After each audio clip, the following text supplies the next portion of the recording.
I remember very clearly the moment at which I realised not just that I was a humanist and that the word humanism described my beliefs and values, but that being a humanist, understanding that this way of looking at the world that I had a word to describe it, was shared by other people, was a coherent philosophy of life, realising that that fact made me want to do something about it.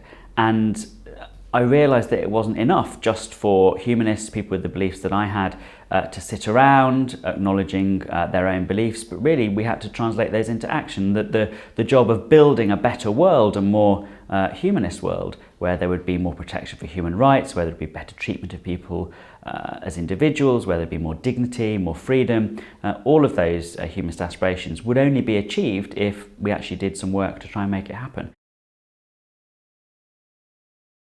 The moment I realised I wanted to work for a humanist organisation, I can remember very clearly. It was around 2002, and it was at the time that the UK government announced that they were going to be increasing the number of state-funded religious schools in the UK. Now, up until that point, I'd been a humanist, I'd had a humanist upbringing, and I'd sort of assumed that these beliefs and values that I had were common sense, that they were growing in prevalence, at least in Britain, and that they constituted the future, really. They were where the world was going. And then suddenly, at what was quite a formative age for me, I was young still, I was at university, I realised that that couldn't just be relied upon to happen without doing something about it. And in fact, to the contrary, there were organisations and individuals and movements in this world and in my own society that were working against the achievement of the aims that I thought were inevitable. I decided I had to do something to try and help put what I saw as the progress of our society back on the right track. I observe that people who've been moved to apply the word humanist to themselves often care deeply, very deeply, about freedom.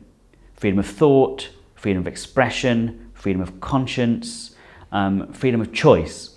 The idea that human beings can only really be happy and fulfilled if they have that freedom. And now no one has total freedom, of course. We're all constrained by our obligations to other people and by the laws of physics. But freedom to as large a measure as can be achievable in line with the rights of others and those other basic constraints. Freedom is a big motivator, I think, towards humanism for a lot of people.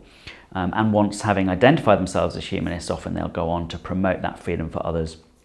And the second thing, I think, is a sort of solidarity, a sort of human solidarity. You know, to be a humanist is to consciously, having put aside any hard and fast distinctions of culture and of race and of gender and all the things that delineate and separate human beings into categories. Now, it's not to deny the importance in all sorts of different contexts of those differences, but it's deliberately to have said there is something more than this. You know, we are not just citizens of one nation. We're not just members of one tribe. There is an essential unity to humanity, and we ought to try to recognise that. And I think that leads certainly all the humanists that I've met to quite an international mindset, quite a global mindset today, and that's proved very distinctive in my experience of humanists as well.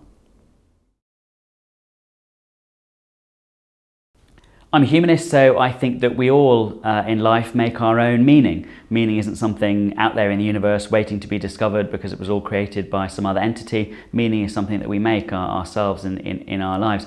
And for me, the work that I do for Humanists UK and all the other sort of activism that I engage in other parts of my life that is motivated by my beliefs and values is something that gives me a tremendous sense of meaning.